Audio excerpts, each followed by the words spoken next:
नमस्कार बच्चों, कैसे हैं आप? उम्मीद करता हूँ आप सब भाई लोग बहुत ही अच्छे होंगे। चलिए शुरू करते हैं आज की कक्षा।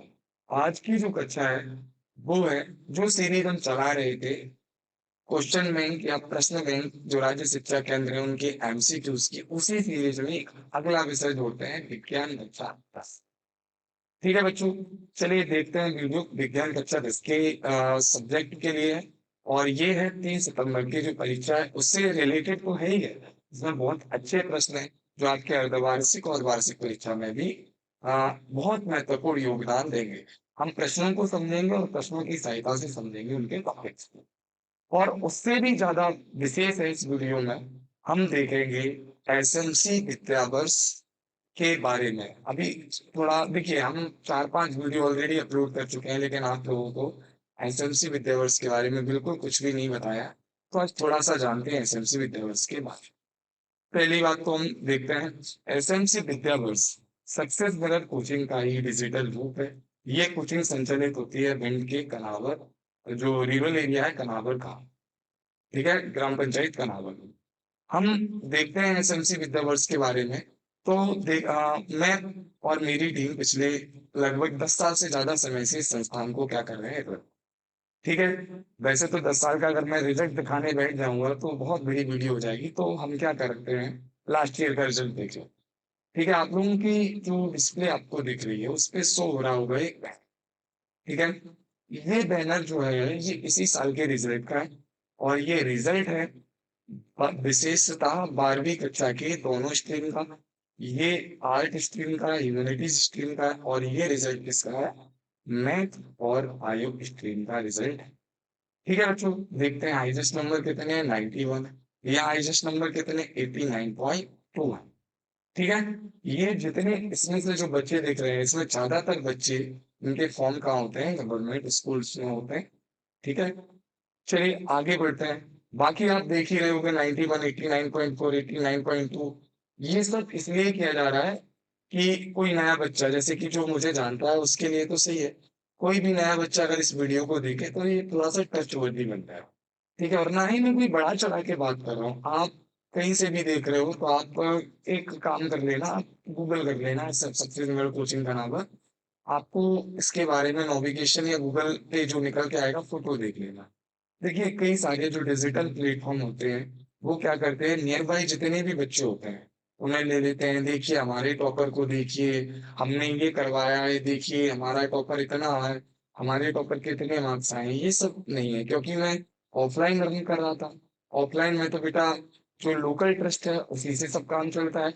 अगर आप झूठ बोलेंगे तो आप संस्थान को रन नहीं कर पाएंगे। ठीक है, चलिए ये 12वीं का रिजल्ट है और बढ़ते हैं आगे की तरफ। ये तो पता ही होगा, ये जितने भी बच्चे दिख रहे हैं सब लोगों ने जो प्रधानमंत्री सॉरी मुख्यमंत्री लैपटॉप प्रोत्साहन राशि है सभी बच्चों को प्राप्त हुई है।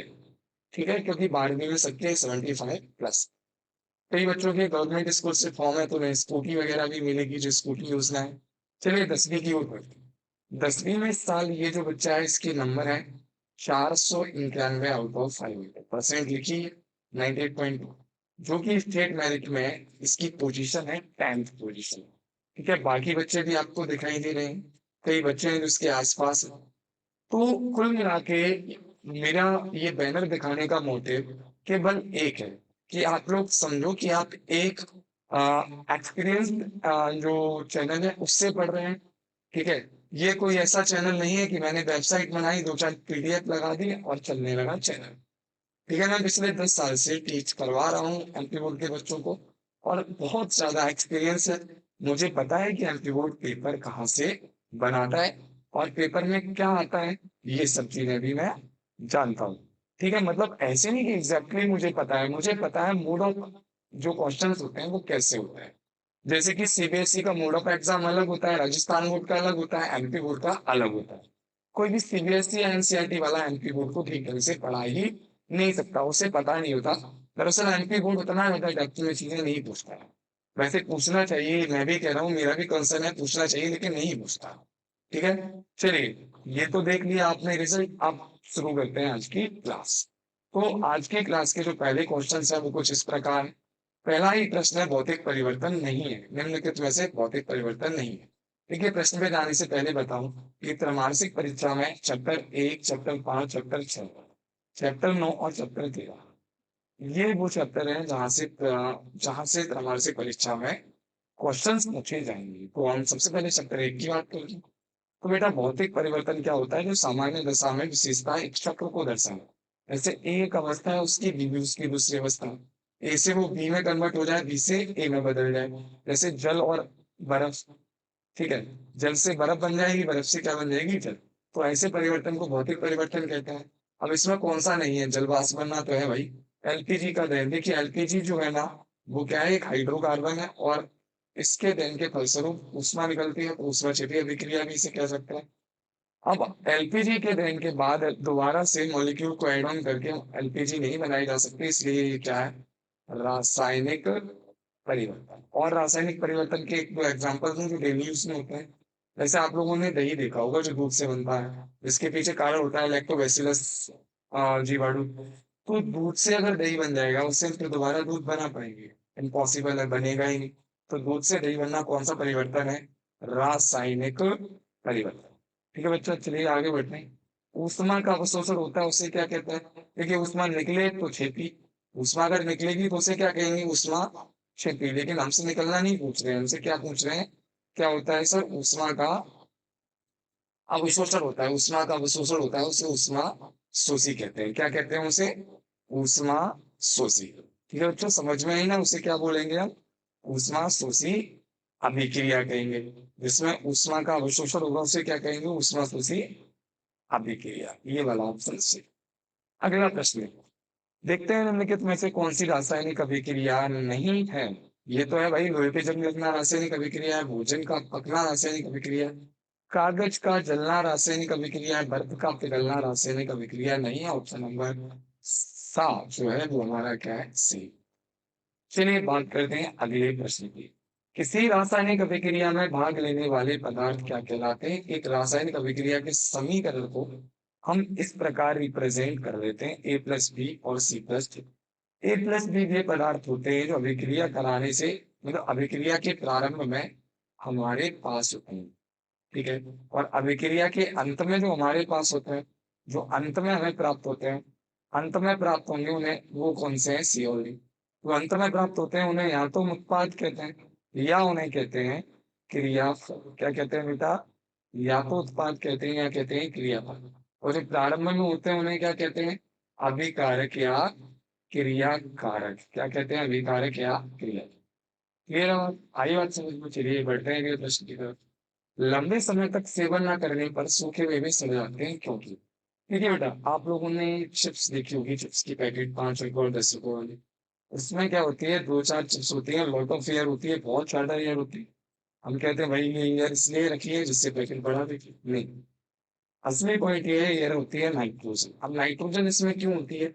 दरअसल बाहर की जो ह्यूमिडिटी और बाहर की जो एटमॉस्फेरिक जो एलिमेंट्स होते हैं, वो इसके जो फूड है, जो ऑयली फूड है, उससे रिएक्ट ना हो। अगर होंगे रिएक्ट तो उससे जो हमारा खाद्य पदार्थ है, जो तेलीय खाद्य पदार्थ है, वो क्या हो जाएगा? खराब हो जाएगा और गंध देने लगेगा। आप लोगों ने देखा होगा इस पे एक एक्सपायरी डेट लिखी होती है। एक्सपायरी डेट के बाद जो नाइट्रोजन का कंसंट्रेशन होता है वो घट जाता है या खत्म ही हो जाता है। उसके बाद नमकीन हो या चिप्स, उसमें से एक अजीब सी बेकार सी स्मेल आने लगती है। मतलब उसका क्या हो चुका है? विकृति गंधिता। क्या हो चुका है बेटा? विकृति गंधिता। उम्मीद है समझ में आया होगा। चलिए बढ़ते हैं अगले प्रश्न की तरफ। Fe2O3 प्लस 2A है, Al2O3 प्लस 2A क्या कर रहा है? Fe एल्यूमिनियम से ज्यादा क्रिया, सॉरी एल्यूमिनियम Fe से ज्यादा क्रियाशील है। तो एल्यूमिनियम क्या कर रहा है? Fe को उसके कंपाउंड से हटा रहा है। और अधिक क्रियाशील तत्वों का कम क्रियाशील तत्वों को उसके कंपाउंड से हटाना क्या कहलाता है? विस्थापन। और जब आयन का आदान प्रदान होता है उसे द्विविस्थापन कहते हैं। जब दो अभिकारक मिलकर एक उत्पाद बना दे उसे संयोजन कहते हैं। जब एक अभिकारक दो उत्पाद बना दे उसे वियोजन कहते हैं। ठीक है बेटा, उम्मीद है बात समझ में आई होगी। दो अभिकारक एक उत्पाद तो संयोजन, एक अभिकारक दो उत्पाद वियोजन, और द्विविस्थापन जहाँ दो आयन हो और दोनों आयनों का क्या हो, आदान प्रदान। आई बात समझ में? और विस्थापन, तो ये एग्जाम्पल था। चलिए अगला प्रश्न। सोने और प्लेटिनम को गलाने वाले अम्ल, सांद्र नाइट्रिक अम्ल और सांद्र हाइड्रोक्लोरिक अम्ल को जब हम मिलाते हैं तो हमें मिलता है एक्वारेसिया। क्या मिलता है? एक्वारेसिया मिलता है। क्या मिलता है? एक्वारेसिया। ठीक है, एक स्पेसिफिक रेशियो में मिलाया जाता है। अब एक्वारेसिया क्या करता है, सोने और प्लेटिनम जैसी चीजों को भी गला देता है। तो मैं आप लोगों को एक इंटरेस्टिंग बात बताऊं। जब आज से 5 या 10 साल पहले गांव जैसे क्षेत्रों में ज्वेलरी की सफाई करने वाले लोग आते थे, वो एक सॉल्यूशन लाते थे, उसमें ज्वेलरी को डालते थे, और जैसे कि ये ज्वेलरी है, अगर हम इसे यूज करेंगे डे आफ्टर डे, मान लो ये गोल्ड चैन, तो इसकी ऊपर वाली स्किन पे क्या होगा, इसकी स्किन पे, ये वाली स्किन पे, इस पे क्या हो जाएगा, इस पे थोड़ी सी डस्ट की वजह से इसकी ब्राइटनेस थोड़ी सी कम हो जाएगी, थोड़ी कम चलती है। तो अगर इसे एक्वारेजिया में डाल दिया जाएगा तो इसके ऊपर की लेयर ही धुल जाएगी। मतलब 10 ग्राम की चैन थी और 8 ही ग्राम की होगी। तो ऐसे धोने वाले बहुत सारे लोग आते थे जो साइंस के साथ, जो साइंस को लेके भोले वाले लोगों के साथ खेल जाते थे। और बेचारे उन लोगों को ये भी पता नहीं चलता था कि इनकी ज्वेलरी चमकी नहीं है, उन्हें चमका गया है ज्वेलरी चमकाने वाला। चलिए अगले प्रश्न की तरफ बढ़ते हैं। निम्नलिखित में से कौन सा एक रासायनिक परिवर्तन की विशेषता का ये प्रश्न है आप लोगों के एनसीईआरटी में। रंग में परिवर्तन, तापमान में, गैस में, आकार में परिवर्तन नहीं है, यहाँ है अवस्था में परिवर्तन। अवस्थाएं कितनी होती हैं? ठोस, द्रव और गैस। तो बेटा अवस्था बदल सकती है लेकिन आकार नहीं बदल सकता। That's all. ठीक है, आई होप बात समझ में आई होगी। कैल्शियम ऑक्साइड की जल के साथ अभिक्रिया क्या होती है? देखिए, ये जो क्वेश्चंस हम समझ रहे थे और ये क्वेश्चंस भी हम समझ के गए, तो इनमें हम देखते हैं एक प्लस एक बेसिकली एक टर्म होती है CaCO3। एक कंपाउंड होता है जिसे हम बोलते हैं चूना पत्थर। ठीक है, या कैल्शियम कार्बोनेट बोलते हैं। इसे जब हाई टेम्परेचर पे गर्म करते हैं तो इसका कैल्शियम ऑक्साइड अलग हो जाता है और इसका CO2 क्या हो जाता है, अलग। ठीक है, हाई टेम्परेचर पे। अब जब इसे हाई टेम्परेचर पे गर्म करेंगे तो टेम्परेचर तो इसके पास बना रहेगा, तो इसे क्या कहेंगे, बिना बुझा चूना। क्या बोलेंगे? बिना बुझा चूना। अब ये बिना बुझा चूना जब जल में जाएगा फिर तो ये बुझ जाएगा, और जैसे ही ये बुझेगा तो इसने जो हीट को अपने अंदर लॉक किया था उसे क्या कर देगा, उसे इमिट कर देगा, उत्सर्जित कर देगा, जिससे हीट एटमॉस्फेयर में मिल जाएगी। ये जो एलिमेंट आप देख रहे हैं इसे ही बोलेंगे कैल्शियम ऑक्साइड। देखिए CA4 कैल्शियम और O4 ये क्या है, ऑक्साइड। तो इसमें ऊष्मा निकल रही है सर, अभी आपने बताया था ऊष्मा निकलेगी। ऊष्मा अगर निकलेगी तो ऊष्मा छिपी, ऊष्मा अगर आएगी तो ऊष्मा शोषी। दिस इज द ऊष्मा छिपी अभिक्रिया। ठीक है, अगले प्रश्न की तरफ बढ़ते हैं। बेटा किसी भी एलिमेंट का दहन होता है ऑक्सीजन की प्रेजेंस में, बिना ऑक्सीजन की प्रेजेंस में किसी का भी दहन नहीं होता। तो ऑक्सीजन की प्रेजेंस में दहन होके क्या बनेगा, 2 MgO। दरअसल 2 MgO को क्या बोलेंगे, मैग्नीशियम। क्या बोलेंगे, मैग्नीशियम ऑक्साइड। क्या बोलेंगे, मैग्नीशियम ऑक्साइड। प्रश्न क्या है, मैग्नीशियम कार्बन वायु में दहन के साथ चमकदार श्वेत लोह से जलता है तथा श्वेत चूर्ण में परिवर्तित हो जाता है। यह श्वेत चूर्ण रासायनिक रूप से क्या है बच्चा, ये क्या है, मैग्नीशियम। क्या है ये, मैग्नीशियम ऑक्साइड। चलिए अगले प्रश्न की ओर बढ़ते हैं। देखिए अभी मैंने बताया था कि एक रासायनिक समीकरण को कुछ इस प्रकार से लिखा जाता है। दिस इज लेफ्ट साइड जिसे हम बाईं ओर बोलते हैं, दिस इज राइट साइड जिसे हम दाईं ओर बोलते हैं। ये उत्पाद है और ये क्या है, अभिकारक। क्या है बच्चा ये, अभिकारक। तो अभिकारक को कौन सी दिशा में लिखा जाता है, बाईं ओर। लोहे को संक्षारण से बचाने के लिए उस पे पेंट करते हैं। अगला प्रश्न, इस अभिक्रिया को क्या कहते हैं, इस अभिक्रिया को क्या कहेंगे, क्या बताइए। संक्षारण से लोहे सनी सनी क्षरण होता है और उस पे लोहे उस पे पेंट कर देने से संक्षारण रुक जाता है। ठीक है, चलिए अगले प्रश्न की तरफ बढ़ते हैं। अब अगली जो लाइन है, दरअसल संचालन वो प्रक्रिया है जिसके द्वारा लोहे की वस्तु को संचालन से बचाने के लिए उस पर पेंट करते हैं।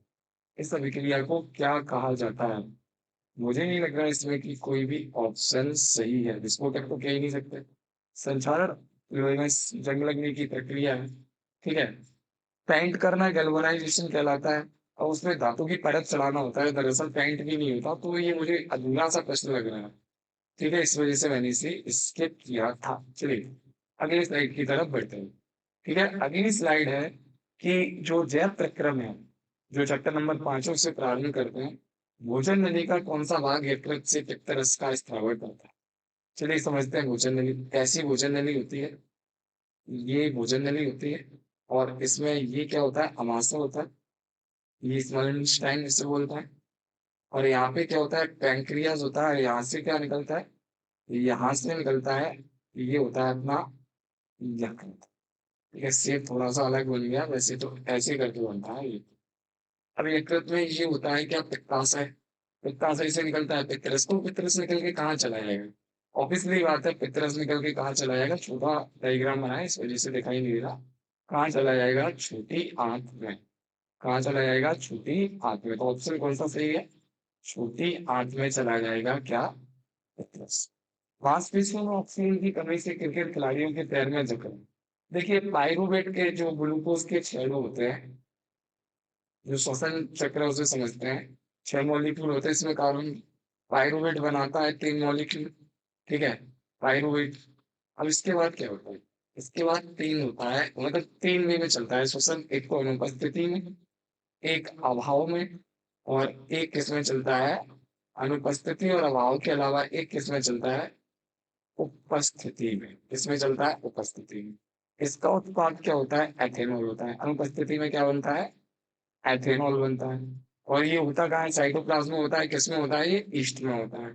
अभाव में कहाँ होता है, ये पेशियों में होता है, और पेशियों में होता है, और इसमें बनता है क्या है, लैक्टिक अम्ल। तो लैक्टिक अम्ल पेशियों में बनता है, इसी के कारण ये जकड़न क्या होती है, उत्पन्न। तो इसमें ऐसा कोई ऑप्शन दिया नहीं गया। अगला प्रश्न देखते हैं, मनुष्य के पाचन तंत्र में हाइड्रोक्लोरिक अम्ल का स्त्रावण किस भाग से होता है, अमाशय से होता है। क्यों होता है, भोजन को विषाक्त पदार्थों से बचाने के लिए और भोजन को सड़ने से बचाने के लिए। चलिए अगले प्रश्न की ओर बढ़ते हैं, जटिल पदार्थों को सरल पदार्थों में तोड़ना। देखिए बेटा एक बात में बताऊं, देखिए जब हम बायोलॉजी पढ़ते हैं या पारिस्थितिकी पढ़ते हैं तो हम पढ़ते हैं उत्पादक, हम पढ़ते हैं उपभोक्ता, ये सब चीजें पढ़ते हैं। यहाँ से थोड़ा चैप्टर आप लोगों को क्लियर करवा दूं, दरअसल पेड़ जो है उन्हें उत्पादक है, क्यों कहते हैं, इस सब वो फोटोसिंथेसिस द्वारा क्या करता है, फोटोसिंथेसिस द्वारा ग्लूकोज या अपना भोजन बनाता है। ये है ना बात। चलिए ठीक है, समझते हैं।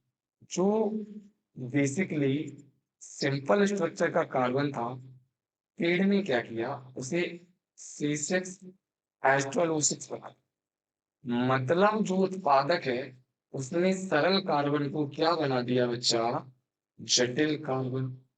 अब ऐसे सभी उपभोक्ता, ऐसे सभी उपभोक्ता जो भोजन प्राप्त करेंगे किससे, उत्पादक से, उन्हें क्या लेना होगा, वो क्या करेंगे, उपभोक्ता को क्या करना पड़ेगा, इस जटिल कार्बन को दोबारा से क्या बनाना पड़ेगा, सरल कार्बन। क्या बनाना पड़ेगा, सरल कार्बन। तो जटिल पदार्थ को सरल बनाने के लिए उपभोक्ताओं के शरीर में होते हैं एंजाइम।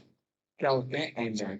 इंग्लिश शरीर में 2 नंबर में आया था, तो डेफिनेशन यही हो जाएगा कि एंजाइम वे जैव उत्प्रेरक हैं जो जटिल कार्बनिक पदार्थ को सरल कार्बनिक पदार्थ में तोड़ देते हैं। That's all. ठीक है बच्चा, चलिए अगला प्रश्न पढ़ते हैं कि पूर्ण रंध्र के खुलने, पूर्ण रंध्र के जो है खुलने और बंद होने की प्रक्रिया, पूर्ण रंध्र के खुलने और बंद होने की प्रक्रिया किस पर निर्भर करती है। तो स्टोमेटा को जब मैं पढ़ाऊंगा, जब इस चैप्टर को पढ़ाऊंगा तब बताऊंगा कि गार्ड सेल्स होते हैं जो इस चीज को क्या करते हैं, इस चीज गार्ड सेल्स पे इस एरिया डिपेंड करती है। प्रकाश संश्लेषण में क्या नहीं होता बच्चा, क्या होता है, सबसे पहले ये बात हम देखते हैं। प्रकाश संश्लेषण अब की 6CO2 प्लस 12H2O, यहाँ क्या होगा, यहाँ क्या होगा, क्या होगा बेटा, सनलाइट होगा, क्या होगा, सनलाइट होगा। सनलाइट के अलावा बच्चा क्या होगा, सनलाइट के अलावा और क्या होगा, क्लोरोफिल होगा। ऊपर क्या होगा, सनलाइट होगा, सनलाइट, और नीचे क्या होगा, क्लो, ठीक है, क्लोरोफिल होगा। क्या होगा? क्लोरोफिल। अब देखते हैं उत्पाद क्या बनता है। उत्पाद में C6H12O6 बनेगी। ठीक है। देखिए छह का एच, यहाँ कार्बन के 6 मॉलिक्यूल हो गए, हाइड्रोजन के 12 हो गए, ऑक्सीजन के 6 हो गए। ऑक्सीजन के 6 2 12, ये सब देखिए मैं बता दे रहा हूँ, ये तो ज्यादा लेंथी हो जाएगा, आपको समझ में भी नहीं आएगा। ये 6O2 बन जाएगा और यहाँ क्या बन जाएगा? 6H2O। तो 12 और 12 कितने हो जाएंगे? 24। ये जो पूरी प्रोसेस है इसे बोलते हैं फोटोसिंथेसिस या प्रकाश संश्लेषण। अब बच्चा समझना, इसमें ये क्या ले रहे हैं? ये तो भाग ले रहे हैं, इनका तो अवशोषण हो रहा है, ये उत्सर्जन हो रहा है इनका।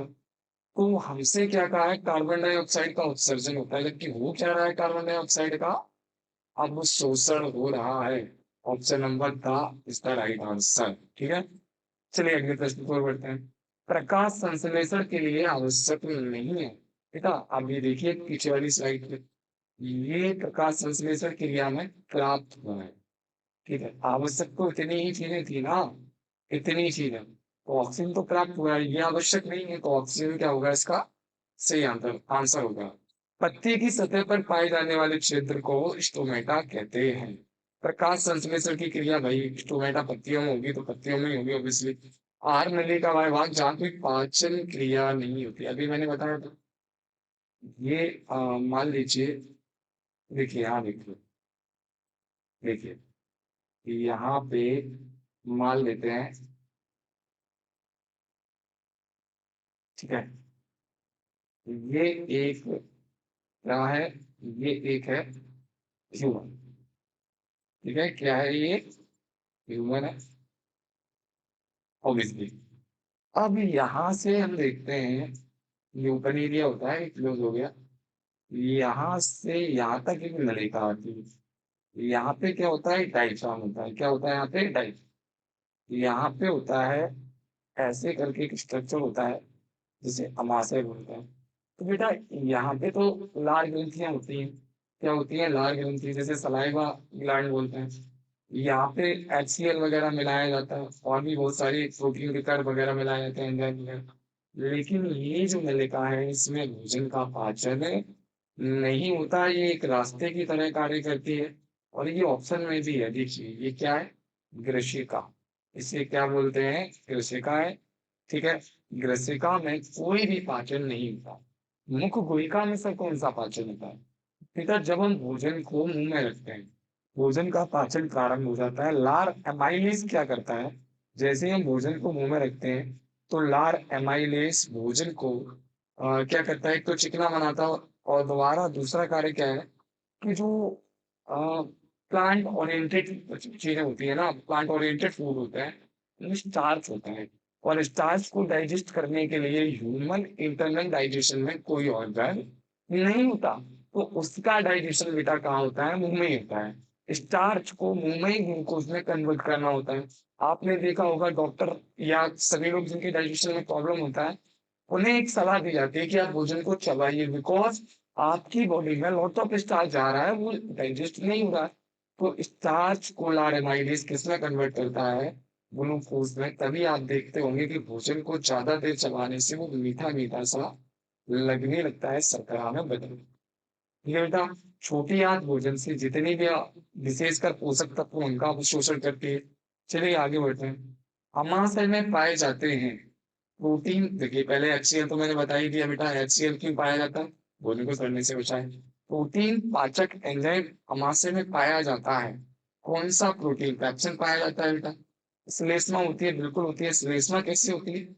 एक थोड़ी सी हाई थिक वाली, हाई थिक लिक्विड बोल सकते हैं जैसे। ठीक है, ऑब्वियसली ये क्यों होता है कि जो वहां से HCl जो है उसकी वॉल्व को यहाँ से, जैसे ये है, यहाँ से ये ज्वाइंट हो गई, यहाँ से ये ओके हो गया। तो श्लेष्मा क्या करती है? इस वॉल्व की सेफ्टी बनाए रखती है। बिकॉज HCl एसिड है, क्या वो इंटरनल वॉल को क्या कर सकता है? खराब कर सकता है, क्षतिग्रस्त कर सकता है। तो श्लेष्मा वो करती है। तो इसका क्या है? Option number D right. आहार नली का सबसे लंबा भाग क्या है? देखो बेटा छोटी आंत को छोटी आंत कहते हैं उसके व्यास की वजह से, बड़ी आंत को बड़ी आंत कहते हैं उसके व्यास की वजह से। बाकी छोटी आंत की लंबाई 6 मीटर है, ऑलमोस्ट 20 फीट। ठीक है, बड़ी आंत की लंबाई कितनी है? 1.5 मीटर, मतलब ऑलमोस्ट 6 है केवल। ये बेटा बात समझ में आई, तो इसमें छोटी आंत क्या है? सही आंसर। इसी के साथ हमने जो एक अंकीय या सही विकल्पीय प्रश्न है उन्हें तो कर लिया, अब एक अंकीय रिक्त स्थान की तरफ बढ़ते हैं। अमाशय से निकलने वाला प्रोटीन पाचक विकर, अभी बताया ना मैंने। अमाशय से कौन सा विकर निकलता है, क्या नाम है उसका? उसका नाम है मैं थोड़ा चेंज कर ले रहा हूँ, जिससे क्वेश्चन और आंसर समझने में आपको आसानी होगी। पैप्स। क्या नाम है? पैप्स। इसमें जो नाम है वो क्या है? ट्रिप्सिन है बेटा। क्या नाम है? ट्रिप्सिन। ये भी प्रोटीन को पेप्टाइड में बदलता है, ये भी पेप्टाइड में बदलता है। कार्बोहाइड्रेट, प्रोटीन तथा वसा का पूर्ण पाचन, थोड़ी देर पहले मैंने बताया था, पोषक पदार्थों का पूर्ण पाचन कौन करता है? छोटी आंत करती है। कौन करता है? छोटी आंत। अग्नाशय से निकलने वाला बसा पाचक विकर, ये पढ़ लेना, बसा पाचक विकर। ये बेटा लाइपेस। कौन सा है? लाइपेस। जो हमारा पैंक्रिया, जो उससे लाइपेस निकलता है, जो बसा या फैट का क्या करता है? पाचन। श्वसन प्रक्रिया के दौरान निकलने वाली गैस चूने के पानी को दूधिया कर देती है। अब मुझे देखो, मैं चाह रहा था कि इतने बड़े टॉपिक को ना समझाऊं, लेकिन ना, अब समझाना ही पड़ेगा। जब हम चूना घर में दीवार पर पोतते हैं, जैसे एक दीवार है, मैंने इसमें चूना पोता, तो तुरंत चमक आती है क्या? नहीं सर, तुरंत चमक नहीं आती। तो सर, थोड़े टाइम बाद चमक आती है। ऐसा क्यों होता है? वाह। चलिए इसके रीजन को समझते हैं, पहले उसके को समझते हैं, फिर इस प्रश्न के रीजन को समझेंगे। जब हम पोतते हैं तो किसे पोतते हैं? CaOH2 को पोत देते हैं। ठीक है। उसके बाद ये CO2 से क्या करता है? रिएक्शन करता है, और क्या बना लेता है? CaCO3। समझ रहे हो ना बच्चों? और देखते हैं पानी कहाँ हो जाता है, उसका बाष्पोत्सर्जित हो जाता है। तो ये जो संरचना है CaCO3, सॉरी वो नहीं होगा, क्या होगा? CaCO3 होगा। क्या होगा? CaCO3। सी का एक मॉलिक्यूल है, ओके, यहाँ दो है, दो दो चार हो गए, तीन एक, चार हो गए। ठीक है। CaCO3 क्या होता है? Calcium carbonate. संगमरमर भी कैल्शियम कार्बोनेट है। जितनी चमकदार चीजें होती हैं यही बनता है। तो ऑब्वियसली कभी भी, क्या कह रहे हैं, श्वसन प्रक्रिया के दौरान निकलने वाली गैस चूने के पानी को दूधिया कर देती है। ये क्या है? चूने का पानी ही तो है। और श्वसन के फलस्वरूप निकलता भी क्या है? Carbon dioxide. श्वसन को मैं भी समझा दूं अभी। ठीक है, देखते हैं भाई श्वसन क्या होता है, देखते हैं। चलिए, श्वसन में क्या होता है, ये तो केवल तुम्हें केमिस्ट्री से उठा के मैंने समझा दिया। श्वसन में क्या होता है, जो ग्लूकोज के मॉलिक्यूल होता है C6H12O6, उसे 6O2 की प्रेजेंस में उसका क्या होता है? 10। क्या होता है? 6CO2 plus 12H2O। यहाँ सी के मॉलिक्यूल 6 थे, 6 हो गए, H के 12 थे, H के कितने थे? H के 12 थे। ठीक है, तो 6O2 होगा, ऑब्वियसली बात है। यहाँ कितनी, जो हमने 12 वो लिख दिया है 12, वो क्या हो जाएगा? हटाना पड़ेगा। तो यहाँ पे कितना हो जाएगा? यहाँ पे हो जाएगा 6 मॉलिक्यूल, मतलब 6H2O। ठीक है, ऐसा किस लिए कर रहे हैं? देखिए यहाँ पे 6, 12 और 6 कितने हो जाएंगे? 18 है ना, तो अब यहाँ 18 मॉलिक्यूल हो गए। H के 12 मॉलिक्यूल है, H के 12 मॉलिक्यूल हो गए, कार्बन के 6 मॉलिक्यूल है, कार्बन के कितने मॉलिक्यूल हो गए? 6। तो इस प्रक्रिया के दौरान हमें मिलता क्या है? ठीक है, 38 ATP और मिलते हैं, और ATP ऊर्जा की मुद्रा होती है, जिसमें एडिनोसिन ट्राइफॉस्फेट बोलते हैं, जो बॉन्ड टूटते हैं और उससे हमें क्या मिलती है? एनर्जी मिलती है। चलिए वो आगे देखते हैं, इसमें हमें क्या मिला है? CO2। और CO2 जैसे ही इसके पानी में मिलेगा, वैसे ही ये कैसा कर देगा? रंग दूधिया। बात समझ में आई? रंग को कैसा कर देगा बच्चा? रंग को कर देगा ये दूधिया। ठीक है, आगे देखते हैं। आगे अगला प्रश्न क्या है? अगला प्रश्न है, अगली स्लाइड पे ही जाना पड़ेगा। पायरोबिक अम्ल में कार्बन परमाणुओं की संख्या कितनी होती है? बेटा पायरोबिक अम्ल में कार्बन परमाणु कितने होते हैं? 6 परमाणु होते हैं।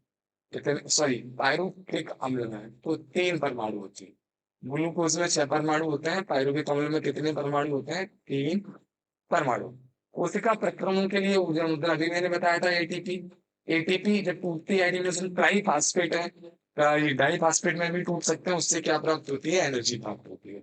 ऑक्सीजन की उपस्थिति में पाइरुवेट का विखंडन डॉट डॉट डॉट में होता है। कहाँ होता है? माइटोकॉन्ड्रिया में होता है। कहाँ होता है? माइटोकॉन्ड्रिया में होता है। सबसे ज्यादा एनर्जी मिलती है और इसे पावर हाउस ऑफ सेल भी कहते हैं। ग्लूकोज का ऑक्सीजन की उपस्थिति में विखंडन कहाँ होता है?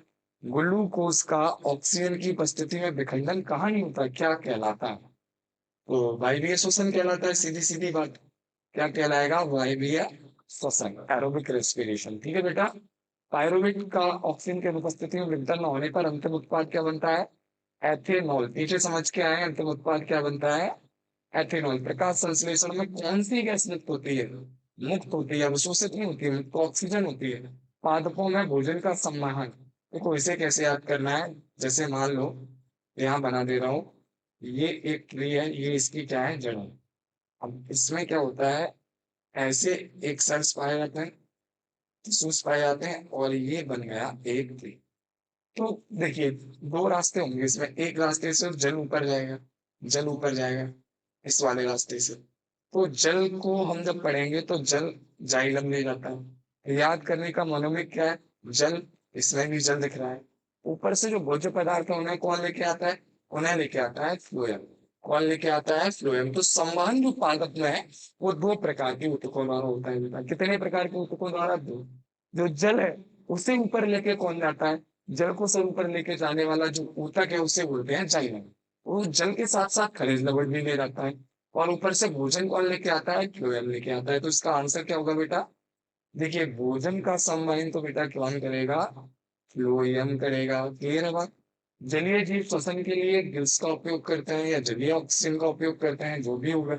ये तो अधूरा से ही लग रहा है, इसमें बहुत सारे ऑप्शंस भरे जा सकते हैं। मनुष्य के शरीर में गैसों विनिमय हेतु डॉट डॉट डॉट सतह उपलब्ध कराती है।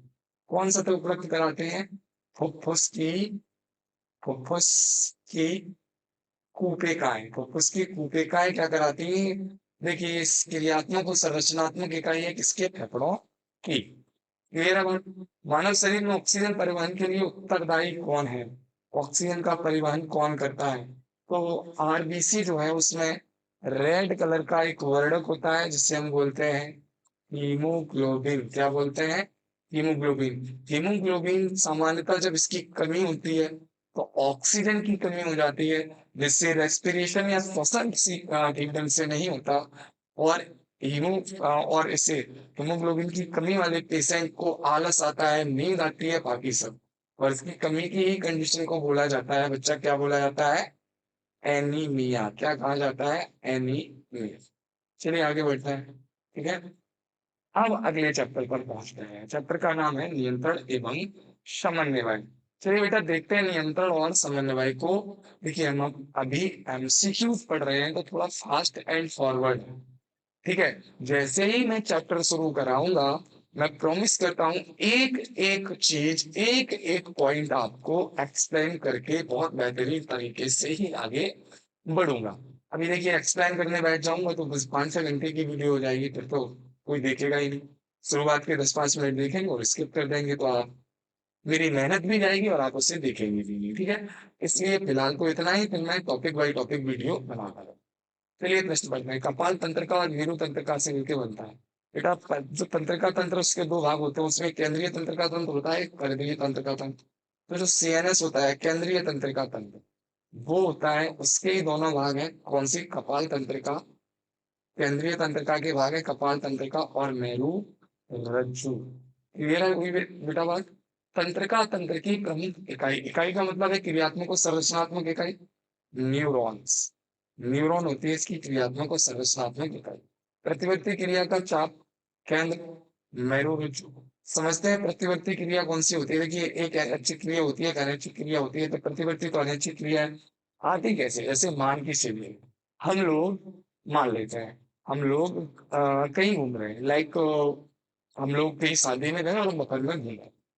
ठीक है। और हम घूमते घूमते हमने देखा और बहुत सारी चीजें देखी, तो हमें डोसा पसंद आया, चलो डोसा खाते हैं। डोसा खाने के लिए गए तो वहां डोसे की तवे पे हाथ रख गया, एकदम से डालिए वो हाथ जल गया, हाथ जल गया। तो ऐसा क्यों करते हैं? क्योंकि दिमाग को प्रोसेस करने के लिए तो टाइम लगता है। जैसे कि मान लो आपको, जैसे एक व्यक्ति है ए, कौन है बच्चा? ए। अब ए को इनवाइट किया है बी ने, बी ने अपने घर पे इनवाइट किया है तो कि मेरे घर पे आना है, मेरा बर्थडे है। अब ये बहुत सारी बातें सोचेगा। क्या सोचेगा? अच्छा, बी का बर्थडे है, उसने मेरे बर्थडे पे मुझे कुछ गिफ्ट नहीं दिया था, एक पेन दी थी, मैं उसे क्या दूंगा, बहुत घमंडी है, बर्थडे पे बुला के मेरी बेइज्जती ना कर दे। ये सब सोचेगा कि नहीं सोचेगा? तो ये डिसीजन लेने में एक हो सकता है 5 मिनट लगे, हो सकता है 5 घंटे भी लग जाए।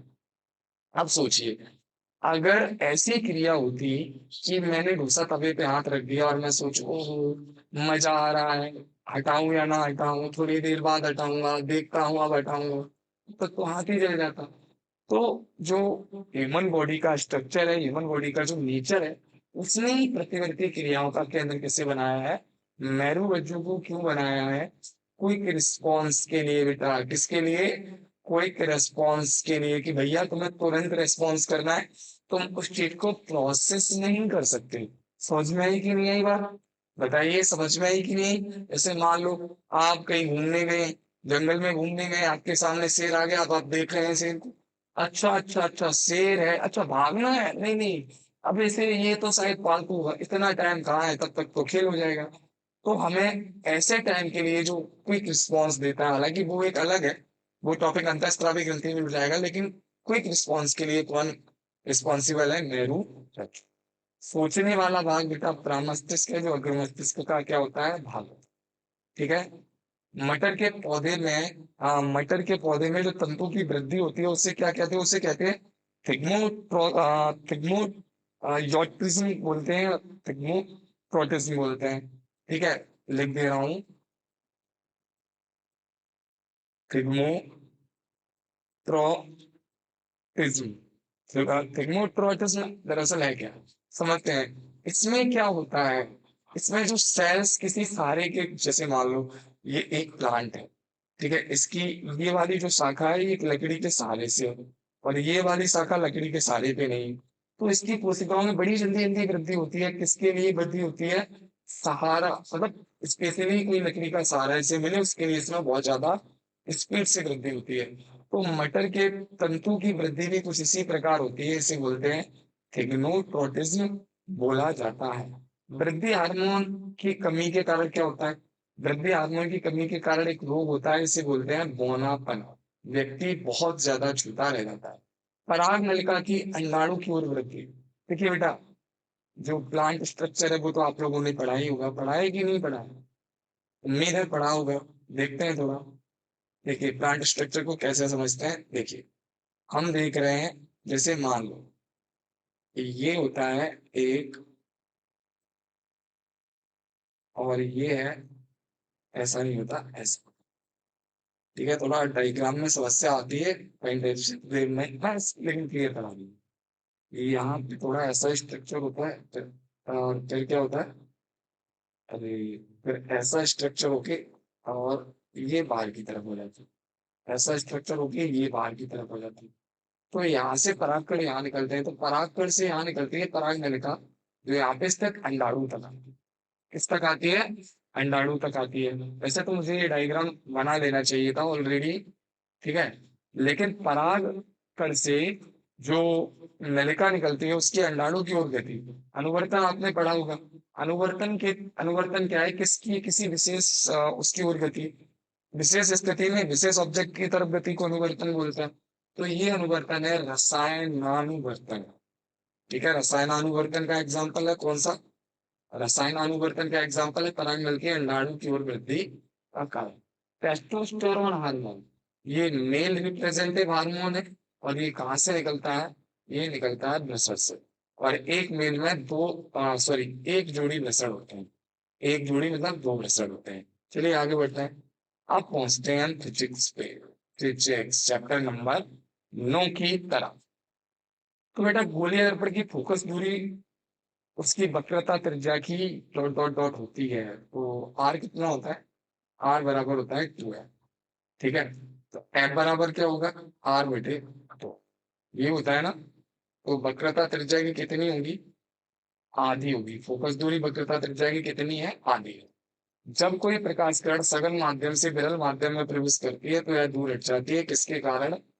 अपवर्तन के कारण, प्रकाश के अपवर्तन के कारण। दर्पण के प्रतिबिंब वस्तु से छोटा परंतु उल्टा बनता है, मतलब वास्तविक उल्टा हो। जितने वास्तविक प्रतिबिंब है बेटा, वही सब कैसे बनते हैं? उल्टे।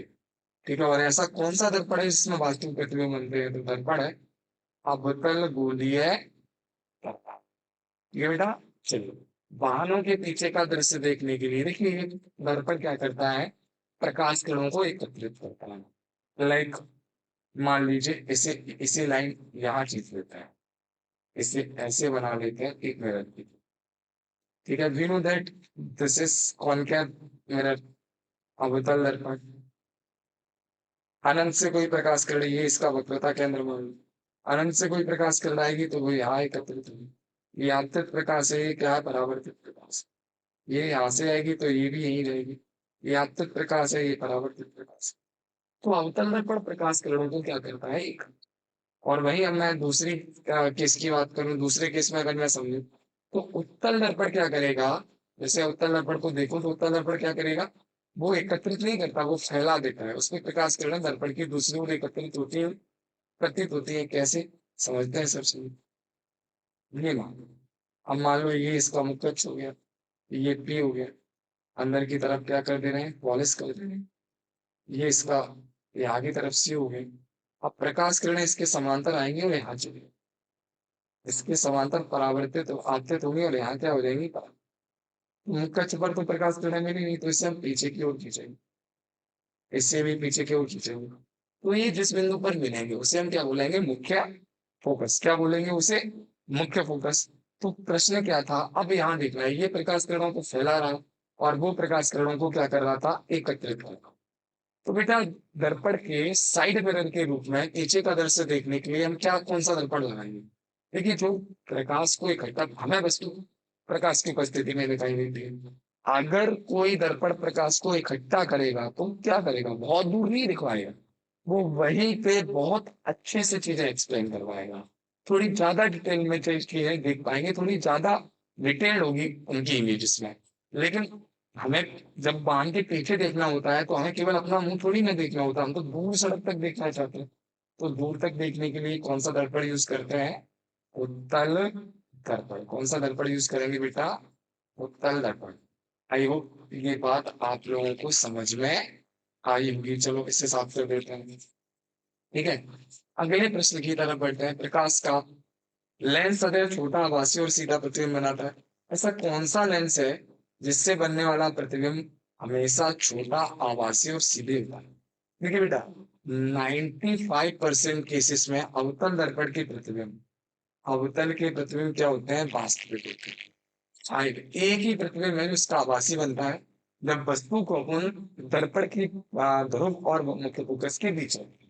वो जब आभासी बनता है तब बड़ा बनता है। ठीक है, अवतल का आभासी प्रतिबिंब बड़ा है, समतल का आभासी प्रतिबिंब कैसा होगा? बराबर होगा।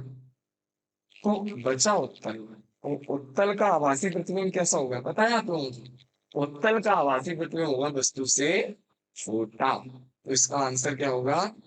उत्तल दर्पण। क्या होगा आंसर? उत्तल। प्रकाश का किसी सतह से टकराव बहुत तेजी है, ये तो परावर्तन है।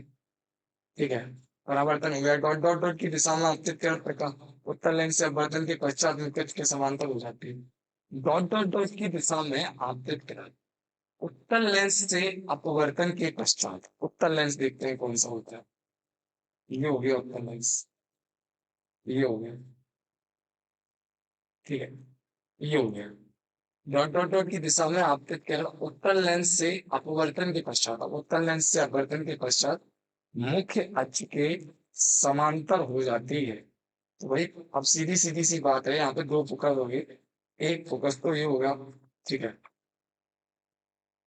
एक फोकस तो ये होगा। तो जब प्रकाश किरण प्रथम फोकस से ऐसे करके आपतित होगी सीधी रेखा, तो ये कैसे हो जाएगी? मुख्य अक्ष के समांतर। तो क्या कह रही है? डॉट डॉट डॉट की दिशा में, प्रथम फोकस की दिशा में आपतित किरण, किसकी? F1 की दिशा में। ये क्या होगा? F1। ये प्रतिबिंब बनने के नियम में प्रकाश के अंदर है कि जब कोई वस्तु F1 की दिशा में आपतित होगी तो अपवर्तन के पश्चात वह मुख्य अक्ष की कैसे चली जाएगी? समांतर चली जाएगी। उत्तल दर्पण सदैव आभासी प्रतिबिंब बनाते हैं। सीधी सीधी सी बात है, अभी बताया हमने। सघन माध्यम में प्रकाश की चाल विरल विरल माध्यम की अपेक्षा कम होती है, प्रकाश की चाल घट जाती है। चलिए अगले सत्य सत्य देखते हैं। ठीक है, गोलीय दर्पण के परावर्तक पृष्ठ के केंद्र को दर्पण का वक्रता केंद्र कहते हैं। देखिए जैसे ही मान लो हम एक गोला खींचते हैं, सबसे पहले हम एक गोला ही खींच के समझते हैं इस बात को। ठीक है, देखिए गोला खींचते हैं कुछ इस प्रकार से, ये है एक गोला। इससे सॉरी सॉरी फॉर दैट, इसे क्या करेंगे, इसे बीच से काट देते हैं इस प्रकार से। ठीक है, अब जब इसे बीच से इस प्रकार से काटेंगे, इस भाग में क्या कर देंगे क्रॉस। तो अब जब कभी भी हम देखेंगे तो हमें कटा हुआ भाग ही दिखाई देगा, हमें ओनली इतना दर्पण है। तो इमेजिनेशन करेंगे कि ये जो एरिया है ये दर्पण का ही भाग है। अब दर्पण का अब गोले का क्या होता है केंद्र, तो दर्पण जिस खोखले गोले का भाग होता है, जिस खोखले गोले का भाग होता है उसके केंद्र को दर्पण का क्या कहते हैं, वक्रता केंद्र कहते हैं। मतलब बेटा ये दर्पण इस खोखले गोले का भाग है, इसका केंद्र यहाँ है, तो इस केंद्र को हम क्या कहेंगे, दर्पण का वक्रता केंद्र कहेंगे। अब पढ़ते हैं प्रश्न, गोलीय दर्पण के परावर्तक पृष्ठ के केंद्र को, ठीक है, परावर्तक पृष्ठ के केंद्र को थोड़ी ना कहेंगे, उसे तो दर्पण का ध्रुव कहेंगे। देखो क्या गोलीय दर्पण या गोलीय दर्पण जिस गोले का भाग होता है उस गोले के केंद्र को वक्रता केंद्र कहेंगे। तो ये हमारा क्या है फॉल्स, ये हमारा असत्य है। मानव के पीछे का दृश्य अभी क्या है, ये सही है, ये ट्रू है। उत्तल दर्पण यूज करते हैं। ठीक है, वायु का अपवर्तनांक हीरे से अधिक होता है, नहीं बेटा हीरे का अपवर्तनांक सर्वाधिक होता है 2.4। ठीक है, ये असत हो गया।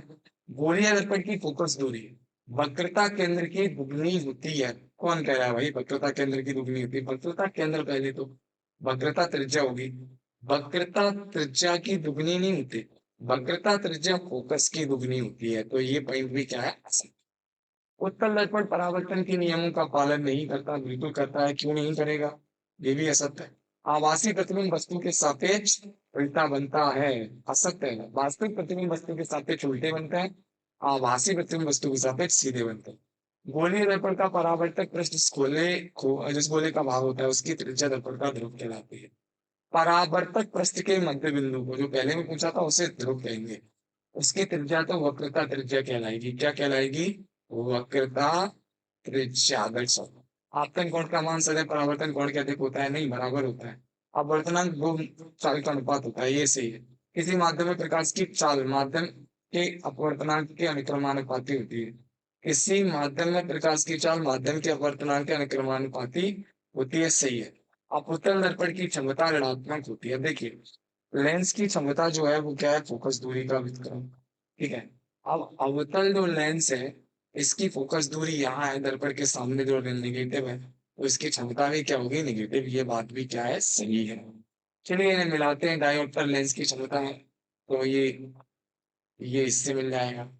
ठीक है, उत्तल लेंस क्या होता है, बीच में मोटा किनारों पर पतला, इससे मिल जाएगा। अवतल दर्पण की क्षमता क्या होती है, नेगेटिव, अभी पढ़ के आए हैं। समतल दर्पण समान आकार का प्रतिबिंब बनाता है, सामने ही मिल जाएगा। एक सरल सूक्ष्म दृष्टि यंत्र, एक सरल सूक्ष्म दृष्टि यंत्र क्या होता है, उत्तल लेंस ही होता है। ठीक है, परावर्तक दृष्टिगोलीय होता है, इनके तो सामने ही मिल गए। गोलीय दर्पण क्या होता है, गोलीय दर्पण लेंस और वक्रता केंद्र। ठीक है, अब यहाँ पे थोड़ा सा देखते हैं, प्रकाशीय केंद्र लेंस में होता है, गोलीय दर्पण में ध्रुव होता है, वक्रता केंद्र दर्पण में होता है, ये भी सामने ही मिल जाएंगे। ठीक है बच्चा, सेल का नियम, अपवर्तन स्नेल का नियम होगा इस सेल के नियम की, बिल्कुल। लेंस की क्षमता, इसका ऐसा मतलब डायोप्टर है, गोलीय दर्पण का अपवर्तन, तो सामने सामने ही ये मिल गए। अब अंतिम चैप्टर की तरफ बढ़ते हैं, इसमें तो आंसर भी लिख गए। ठीक है, मतलब जो वो थे ना, वो जो पीपीटी रेडी किया की थी, तो उसमें आंसर मैंने देख लिए थे। तो मतलब ऑलमोस्ट क्या हुआ था, कॉपी पेस्ट उठा के कर रहा था मैं टेक्स्ट को, तो उसी के साथ आ गए थे। चलिए कोई दिक्कत नहीं, फलों के छिलके जैव निम्नीय करिए। अब यहाँ पे दो तरह होती है, एक अनिम्नीय करिए, एक होती है जैव निम्नीय करिए। अनिम्नीय करिए क्या होती है, जैसे प्लास्टिक है जो वातावरण में बहुत लंबे समय तक बनी रहेगी, उसे बोलते हैं जैव अनिम्नीय करिए। और जो वातावरण में तुरंत 2 4 5 दिन में खत्म हो जाए उसे बोलेंगे जैव निम्नीय करिए पदार्थ। तो बेटे जितने भी जैविक पदार्थ होते हैं वो सब कैसे होते हैं, जैव निम्नीकरणीय। फलों के छिलके केले ये सब खत्म हो जाएंगे बहुत ही जल्दी, डिजोल्व हो जाते हैं ये नेचर में। बाजार जाते समय सामान के लिए कपड़े की थैली ले जाना पर्यावरण मित्र व्यवहार कहलाता है। देखिए बेटा कपड़े जैविक चीजों से बनाए जाते हैं। पॉलीथिन एक कार्बनिक स्ट्रक्चर है, ठीक है। तो ये क्या है, ये रसायन से बनाया जाता है। तो ये जैव अवनिर्णय करिए, और कपड़ा क्या है, जैव निर्णय करिए। तो जब हम कपड़ा ले जाएंगे तो वो कपड़ा जल्दी से एटमोस्फेयर में डिसॉल्व हो जाएगा और जो प्रदूषण है वो नहीं फैलेगा। इसलिए कपड़े के थैले ले जाना पर्यावरणीय मित्र कहलाता है। हर पौधा प्रथम हरे पौधे, सॉरी हर नहीं हरे, हरे पौधे प्रथम कोशी स्तर में आते हैं, बिल्कुल बेटा, ठीक है। ऐसा कुछ इनका पिरामिड होता है, सॉरी ऐसा होता है ऐसा। अब मैं दोबारा ही बना दे रहा हूँ, ठीक है। चलिए देखते हैं कैसा इनका पिरामिड होता है। ऐसा होता है इनका पिरामिड। इसमें यहाँ सनलाइट आती है, यहाँ हरे पौधे, यहाँ प्राथमिक उपभोक्ता, द्वितीय उपभोक्ता, ऐसे आता है। सबसे बड़ा पारितंत्र महासागर है, पता ही होगा। 70% भाग, ऑलमोस्ट 78% भाग पे, 71 है आई थिंक, 71% भाग पे जल है, महासागर है, तो सबसे बड़ा पारितंत्र वही है। ऊर्जा का पिरामिड अभी बताया, सीधा होता है। ओजोन परत में सीएफसी होता है। बिल्कुल, पारितंत्र में ऊर्जा एक बेसिक होती है, सही है। विश्व पर्यावरण दिवस, सही। ये सब क्वेश्चन क्या है, सही थे। उत्पादन किसी पारितंत्र के घटक है, बिल्कुल बेटा, पारितंत्र के तो घटक होते ही है। प्रारंभिक घटक होते हैं उत्पादक पारितंत्र के। अब बात करते हैं एक पारितंत्र में मानव सर्वाहारी है, बिल्कुल बेटा, मानव सर्वाहारी है। विभिन्न जैविक स्तरों पर भाग लेने वाले जीवों की एक श्रृंखला होती है, जिसमें भी आहार बनाते हैं, इसे आहार श्रृंखला कहते हैं, बिल्कुल बेटा, सही है। उपभोक्ता किसी पारितंत्र के जैविक घटक है, बिल्कुल जैविक घटक तो है ही उपभोक्ता। उपभोक्ता किसी पारितंत्र के अजैविक घटक है, सत्य विजैविक घटक है, ऊपर ही तो पढ़ा है हमने। सूर्य का प्रकाश किसी पारितंत्र का अजैविक घटक है, सही है। ऊर्जा का प्रवाह जिस प्रतिशत होता है, सही है। सबसे बड़ा पारितंत्र क्या है, घास है। ठीक है बेटा। चलिए अब अंतिम प्रश्न की ओर बढ़ते हैं, जो है सही जोड़ी। देखिए आप, 80 डेसिबल जो ध्वनि प्रदूषण को फैलाती है, सर्प मांसाहारी है या अंडज वर्ग का है, ठीक है। अंडज वर्ग में भी आ सकता है। SO2 ये क्या कहना इंडिकेट करता है, अम्ल वर्षा को इंडिकेट करता है। यहाँ आई थिंक अम्ल वर्षा होनी चाहिए थी, ठीक है। तो ये लग जाता है, और ये क्या हो जाता है, ये, ठीक है। गाय शाकाहारी है, चीता या गिद्ध सर्विस में वो है। मांसाहारी अंडज की जगह शायद यहाँ अम्ल वर्षा है, अम्ल वर्षा मिसप्रिंट हो गई लिखने में, ठीक है। एरोसोल बिल्कुल CFC है, क्लोरोफ्लोरोकार्बन जो ओजोन मतलब O3 के लिए हानिकारक है। प्रदूषक से प्रदूषण होता है, बिल्कुल बेटा। कुत्ता सर्वाहारी है, सही है। सूक्ष्म जीव क्या है, अपघटक, एकदम सही सही क्वेश्चन है। चलिए बच्चों, अब देखते हैं आज का अनाउंसमेंट। जो मैंने बताया था कि आज मैं एक विशेष अनाउंसमेंट करूंगा सबसे क्लास के बाद। तो बेटा देखिए, जितने भी आपके रिलेटिव या आपके जानने वाले लोग हैं, जितने भी पढ़ने वाले बच्चे हैं, उन्हें अब आप इस संस्थान के साथ जोड़ सकते हैं। हम एक प्रोग्राम या कार्यक्रम लेके आ रहे हैं, एक बैच लेके आ रहे हैं। बैच का नाम होगा अभ्युदय बैच। ये अभ्युदय बैच क्या होगा, फिलहाल तो ये बैच पूरी तरह निःशुल्क रहेगा, और इसके साथ साथ ही ये 8th का, 9th का, 10th का, 11th का और 12th का सिलेबस एग्जाम ओरिएंटेड चलाएगा। ठीक है बच्चों, देखिए, हम जिस जिले से बिलोंग करते हैं भिंड में, वहां 9th और 11th पढ़ाना एक दोस्त की तरह देखा जाता है। तो ऐसे बच्चे जिन्हें 9th और 11th पढ़ना है स्पेसिफिक तौर पे, ये आगे एग्जाम में बहुत ज्यादा काम आता है। तो 9th और 11th पढ़ने वाले बच्चे भी हमसे जुड़ सकते हैं, ठीक है। और जो बच्चे देख रहे हैं, अगर आपको अच्छा लगता है, अगर कंटेंट अच्छा लगता है, अगर आपको परीक्षा परिणाम अच्छा लगा है, ठीक है, जैसे ये परीक्षा परिणाम है या ये जो फोटो है, ये तो ऑफलाइन थे तो अभी तक लिमिटेड थे, इनमें आप भी आ सकते हैं, ठीक है। और वहीं दूसरी तरफ ब्रांडेड कोचिंग बड़े संस्थानों को देखेंगे, तो तुरंत एक दिन पहले कोई बच्चा आके कैमरे के सामने बोल रहा है कि मैंने कहीं कोचिंग नहीं की, दूसरे दिन वो किसी दूसरे संस्थान की टी शर्ट पहन के बैठा है और बोल रहा है कि मैंने इस फला संस्थान से कोचिंग की थी। तो ये तो आपको भी पता है कि वहाँ क्या चलता है, ठीक है। तो बेटा यहाँ जितने भी फोटो हैं, लाइक जितने भी टॉपर्स हैं, ये ऑथेंटिक हैं, ये मेरे द्वारा पढ़ाए हुए हैं। ये ऐसे तो है नहीं कि मैंने इन्हें खरीद लिया, क्योंकि ऑफलाइन कोचिंग में मैं पहले ही बता चुका हूँ, और specific for regional environment, because यहाँ सोशल जो स्ट्रक्चर है वो बहुत ज्यादा ताकतवर है। सिटी से, सिटी में आप कुछ भी कर दो, किसी को कुछ नहीं, मतलब यहाँ आप एक भी झूठ को अपने झूठ को सही तरीके से सच करके नहीं दिखा सकते हैं, ठीक है। तो ये जो रिजल्ट आप देख रहे हैं, ये इसी संस्थान का है, ठीक है, अगर आप भी इन सब बच्चों की तरह आगे पहुंचना चाहते हैं, आप भी अपना बेहतर परीक्षा परिणाम चाहते हैं, आप भी नॉलेजेबल एजुकेशन चाहते हैं, गुणवत्तापूर्ण शिक्षा चाहते हैं आप भी, तो चैनल को सब्सक्राइब कर लीजिए और अपने संग अपने क्लासमेट्स, अपने रिश्तेदार में जो बच्चे हैं, ऑब्वियसली आपके जानने वाले जितने भी बच्चे हैं, ठीक है, जो पढ़ने के तो इच्छुक है लेकिन किसी भी कारणवश उनके यहाँ शैक्षणिक गुणवत्ता पाठ्यक्रम या शैक्षणिक गुणवत्ता नहीं दिखाई जाती, ठीक है, कई सारे क्षेत्र ऐसे हैं जहाँ गाइडों से ही पढ़ाया जाता है, उन सभी क्षेत्रों में उन सभी बच्चों को ये वीडियो भेज दीजिए, जिससे उनकी मदद हो पाएगी और मेरा जो कार्यक्रम है, मेरी जो योजना है अभ्युदय बैच लॉन्च करने की, मेरा जो संकल्प है वो भी पूर्ण हो जाएगा। ठीक है बच्चों, चलिए मिलते हैं अगले वीडियो में, तब तक जय हिंद। ठीक है, तब तक के लिए जय हिंद, चलिए मिलते हैं अगले वीडियो में।